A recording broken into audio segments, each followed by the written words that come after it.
Sa ating YouTube channel, Ronde TV mo. Yun ang sa patuloy nga na pagsiwalat ni Attorney Toto Causing laban kay Senator Lito Lapid. At sinasabi nga ni Attorney Toto Causing na itong si Senator Lito Lapid ay may kaugnayan daw talaga sa illegal na pugo sa may Purak, Pampanga, kung saan ipinanganak si Senator Lito Lapid. Yun ang no isang araw may hawak-hawak itong dokumento, tax declaration daw yun mga kababayan. At nagpapatunay daw yun na itong si Senador Lito Lapid ay nagmamay-ari ng lupa na pinagtayuan ng illegal na pugo na yan. Yun ang kayo na lang yung balang umusga. Tapos ngayon naman mga kababayan mayroong inilabas na video itong si Attorney Toto Causing.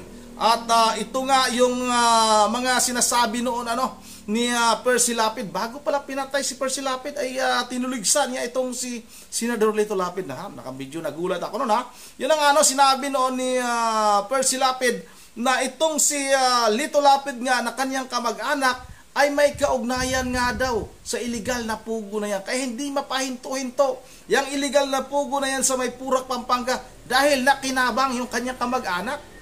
Kayo lang din yung walang umusga mga kababayan sa mga sinasabi ni Percy Lapid. Pero nagulat ako kasi ngayong araw na ito, halimbawa sinabi ni Percy Lapid kinabukasan yata o ngayong araw din na ito ay pinatay itong si Percy Lapid. Hindi ko sinasabi na may involvement itong si Senador Lito Lapid sa pagkamatay ni Percy Lapid. Nagulat lang ako dahil nga nung sinabi ni Percy Lapid na ganon, namatay din itong si Percy Lapid mga kababayan.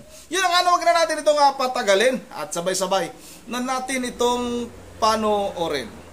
Pero bago ko umpisahan, ako po ang isasabihin kong una ay ganito. Yung pangako ko sa inyo na 4 na senador, 9 na congressmen at isang gobernador at iba pang opisyal ay isisiwalat ko ay malapit-lapit na po. Pero isa lang ang sinasabi ko sa inyo, kung ano man yun, sige, basta kay ating yan. Okay, antayin nyo lang yan, pero sinasabi ko sa inyo na isa sa 4 na senador ay, isa pa lang masabi ko sa ngayon ay si Lito Lapid. So, yan ang una kong katibayan na talagang meron siyang connection sa pugo sa Purak, Pampanga. At ang nais ko lang sabihin, pero sa susunod ko na isiwalat kung ano ang mga partisipasyon niya. Okay? So sa ngayon, iba muna yung pag-usapan natin. Nung isang araw, ipinakita ko na yung katibayan na may lupa siya doon sa lupa na kung saan ay ginayo yung pugo. Okay? Yung lupang ito, malawak ito, 106 hectares. At isa dyan sa lupa dyan nakapatong dyan ay Royal Grand Palazzo na pag-ari na ni Roberto Pert Cruz na kaibigang matalik ni Mr. Lito Lapid. At si Mr. Roberto Cruz ay nagre-representa sa 4 na magkakapatid na mga Cruz. At sila ay ang malabo ang kanilang pagkuha ng lupa. At ito ay inagaw nila mula sa mga magsasaka na kung kanino iginawad ng Department of Agrarian Reform noong 2001, pero noong 2003 ay kinuha nila, binalik sa ilang kanila, kinuha nilang isa sa katibayan ko ay talagang piniki nila mga perma ng mga magsasaka. So, okay, siyempre itong si Roberto Pert Cruz na siyang presidente rin ng Victoria Tourism Park, na siyang nagmamay-ari ng subdivision ng Royal Grand Palazzo ay kailangan niya ang tulong ni Lito Lapid noong 2001, 2002 at 2003. At dahil si Lito Lapid ang gobernador ng Pampanga. So, yung lupa kasi ay sakahan. So, kailangan, alam mo naman yung mga negosyante sa lupa, gusto nila ang lupa ay mataas yung presyo. So, paano mapataas ang presyo sa lupa? Sa pamamagitan lamang po sa pagpapalabas ng isang ordinansa sa munisipyo ng Purak at para ito ay ideklara na hindi na sakahan kundi isang patayuan ng bahay o pabahay at isang mga patayuan ng mga komersyo at patayuan ng mga turismo. Okay? So dahil yan, ang dating lupa na sakahan ay nagkakahalaga lamang na 100 hanggang 500 per square meters pesos, ay kung i-convert na ngayon, maghahalaga, tataas ngayon ang halaga hanggang 10,000 piso kada metro kwadrado. So imagine, kung 106 hectares ang pinag-usapan, ang kada metro kwadrado ay 10,000 pesos per square meter. So, ibig sabihin, kada hektarya 10 million. So times 100, that is 1 billion, mahigit.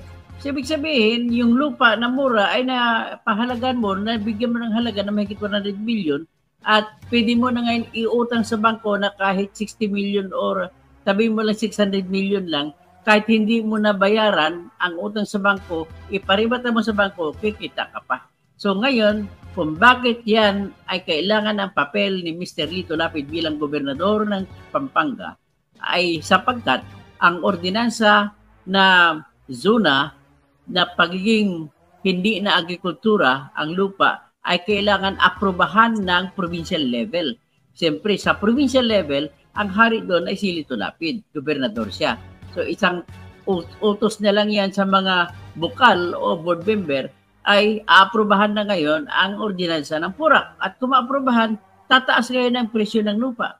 So kapalit niyan sa pabor na binigay ay binigyan ni Roberto Cruz si Mr. Lito Lapid, iyon ay ayon sa ating source, no?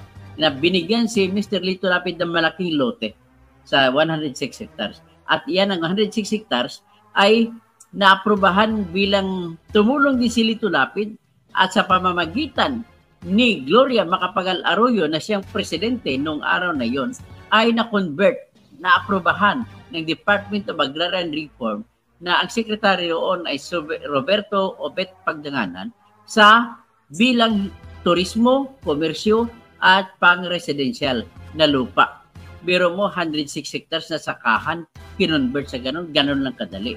Kasi iba na may connection kay Lito Lapid, may connection kay Gloria Macapagal Arroyo, siyempre sa mga Pineda family, may mga connection din sa sila nili mga ibang opisyal ng bayan ay susunod lamang sa utos ni Gloria Macapagal Arroyo yan. So, para ngayon, gaganda yung pagbebenta o pagsasangla ng lupa at maraming bibili, kailangan siyempre ni Roberto Cruz na endorsement ng malalaking mga tao kagaya ni Lito Lapid. So, kapalit ng endorso, uulitin ko lang, binigyan siya ng lote. Okay, sa lote na yan, diyan siya nagpatayo ng kanyang mansyon.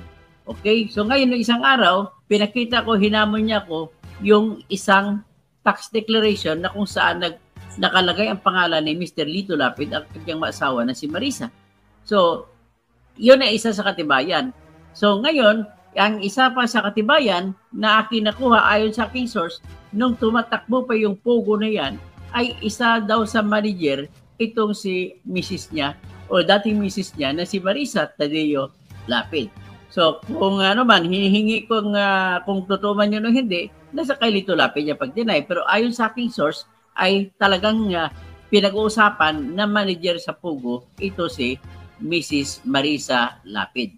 So, ngayon, ang pag-usapan naman natin sa ngayon ay itong litrato na binigay sa akin na kung saan ay makikita mo na dikit na dikit, close na close, as in BFF, si Mayor Jing Capel ng PURAC, Pampanga, at saka yung boss ng PURAC, Pugo, na si, ang pangalan niya, Cassandra Cathy Ong. So, ito pong litrato, tingnan ninyo. Gusto ko makita ninyo yung litrato para sasabihin nyo hindi ako nagmamarites. Oh, yan. O, tingnan nyo yung litrato mabuti. Yan ang litrato po. Ang nakaputi, nakita ninyo ay si Mayor Jing Capel. Ang babae na naka-jumper ay si Cassandra Cathy Ong. Siya po yung boss ng Pugo ng PURAC. O, tapos may iba pa silang kasama dyan. Guess where, kung saan yan. Ito yung nakuha po ng 2021. Ito yung nakuha dito sa Pugo Land kung tawagin. So ngayon, kung yan ang ating pwede natin gamitin to na pruweba na talaga may connection si Lito Lapid. Kasi bakit? Kasi magkakutsaba naman talaga at magkaibigan ng matalik din si Jing Capel at saka si Lito Lapid. At matandaan nyo ng nang magpakita sa Senado si Lito Lapid. Kunwari pa sila, tanungan kay Jing Capel, pero ano na yun, praktisado na kung anong sasagot, di ba? Sabi, Jing Capel, mayor, di ba wala akong lupa dyan? Siyempre, yes, tinuturuan niya si Jing Capel kung anong sasagot. So, yan po ang mga dagdag na pruweba kung bakit masasabi natin talaga si Lito Lapid ay talagang may kinalaman. Hindi pa yan sinasabi kung ano ang meron sa 4 na senador na may connection din doon sa Pogo na yan. So ngayon, nais ko lang din tirahin itong salita ng palabas na balita ni Mayor Jing Capel na bilang mayor daw ay wala siyang kapangyarihan sa ilalim ng Supreme Court na papasukin at re-raid ang Pogo. Kaya ginamit niya ang desisyon ng Supreme Court sa Lim versus Court of Appeals at Pilapis versus People.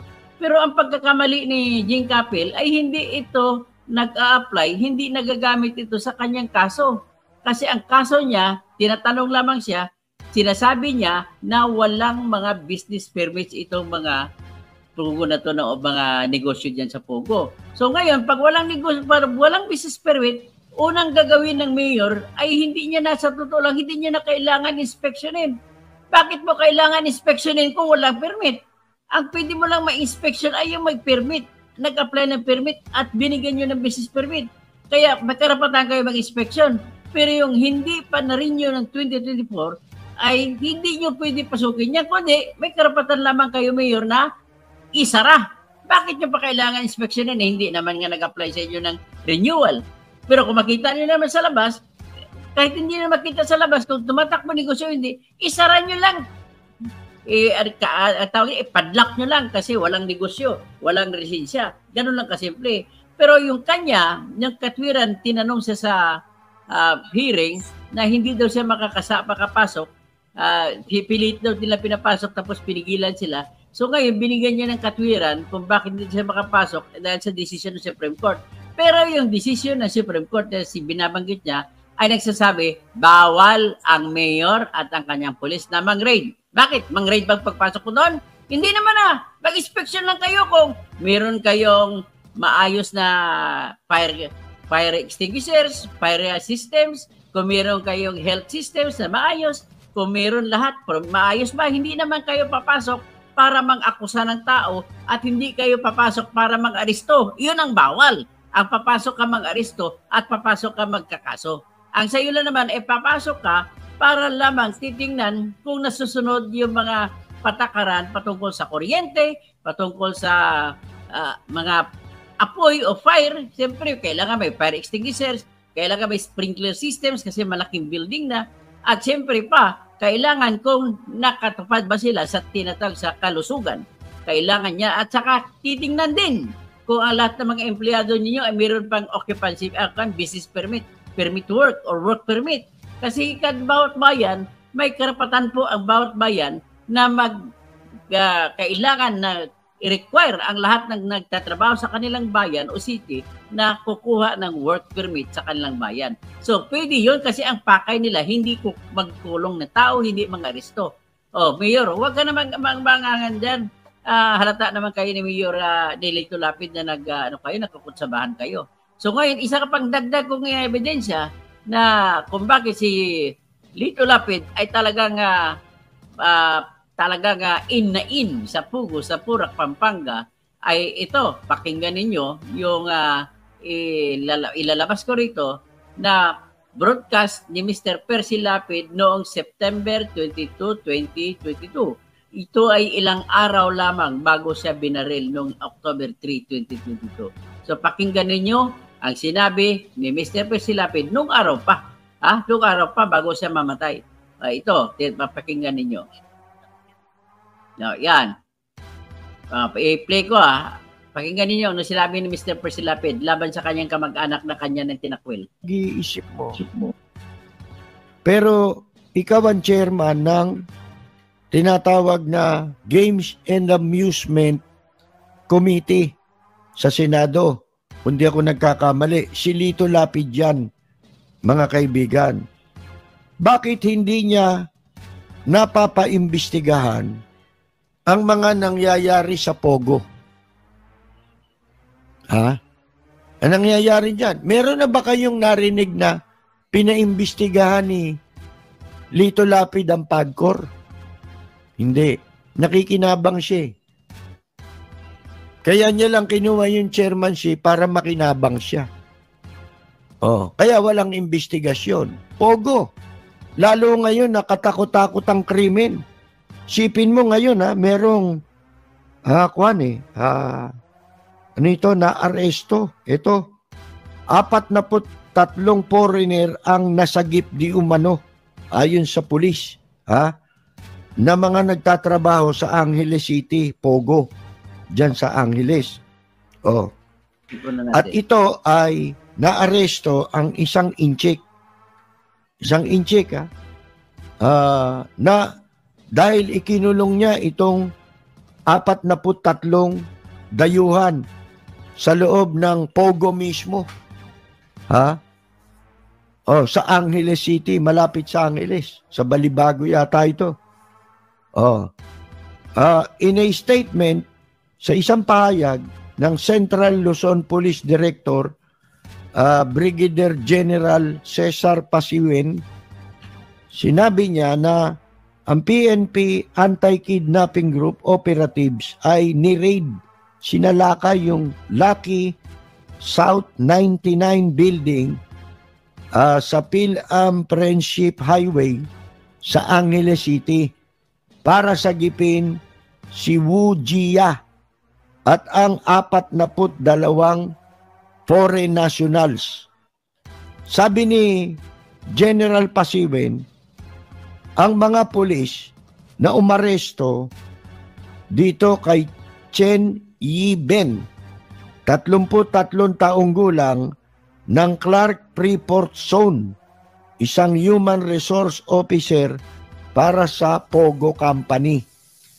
Ito'y nag-ugat itong operation na ito mula sa impormasyong natanggap ng anti-kidnapping group na merong mga foreign nationals na nagtatrabaho pero ikinulong sa isang offshore gaming operation sa lugar.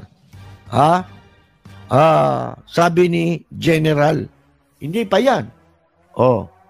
Eto naman, talaga itong mga dumayong inchik dito. Dito nila ginagawa yung krimen nila, mga kaibigan. Iba't ibang unit ng pulisya naman ang naaresto ang 2 drug suspects at nakakumpiska sila ng umaabot sa halagang 408 million na halaga ng shabu sa isang bypass operation sa Mexico o malapit sa Mexico, Pampanga. Ayon sa paunang investigasyon ng PNP Drug Enforcement Group's Special Operation Unit,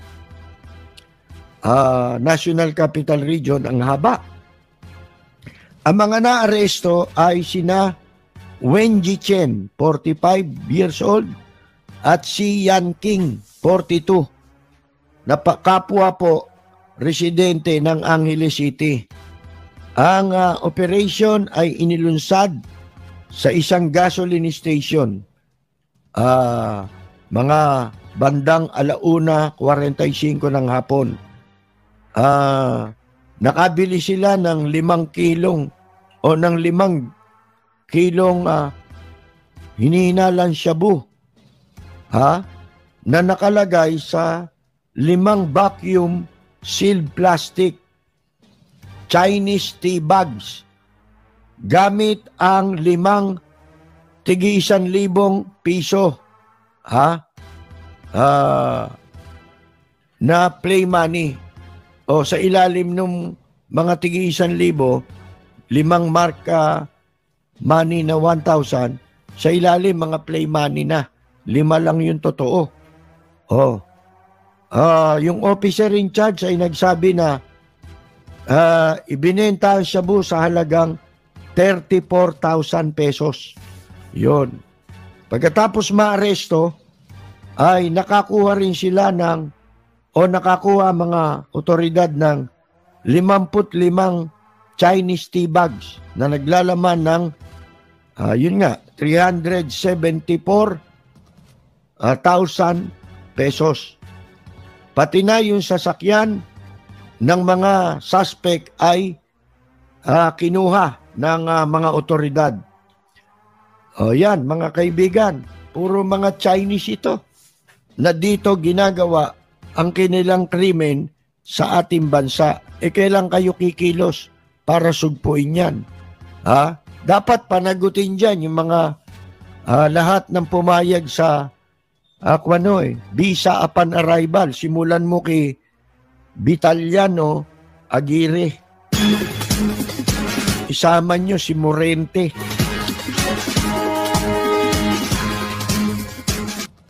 So anyway, yan ang na tinalakay ni Mr. Percy Lapid tungkol sa Pugo. Na si Lito Lapid pala ay hepe o chairman ng Games and Amusement Board na siyang may overseeing power sa mga Pugo sa Pilipinas. Pero at bakit hindi niya nakikilala? So bakit kayo sabihin niya na hindi niya alam nung nakarang hearing sinasabi niya na wala siyang alam na may Pugo pala sa Purak. Bayan sa Purak ay diyan siya pinanganak. Diyan siya nag-aral ng elementary. Diyan siya nag-aral ng high school. Di ba? Diyan siya nag-aral ng elementary sa mababang sa Purak Law School, LOW, Purak Law School, mababang elementary school, mababang paaralan. So, ngayon, ito naman, ano ba talaga si Lito Lapid? Chairman ka pala ng Games and Amusement Board, tapos hindi mo naman Pugo sa Purak. Ano ka naman talaga naman, ay talagang pinagluloko mo talaga, Philip. Yun ang tingnan ko kung ilang anong year ito naging Committee on Games and Amusement itong si Senador Lito Lapid noong 2019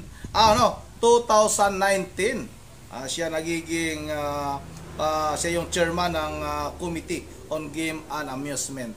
Yun ang napanood naman natin nung Senate hearing nung nagsalita na nga itong si Senador Lito Lapid para bang ginagawa niyang pelikula yung kanyang pananalita.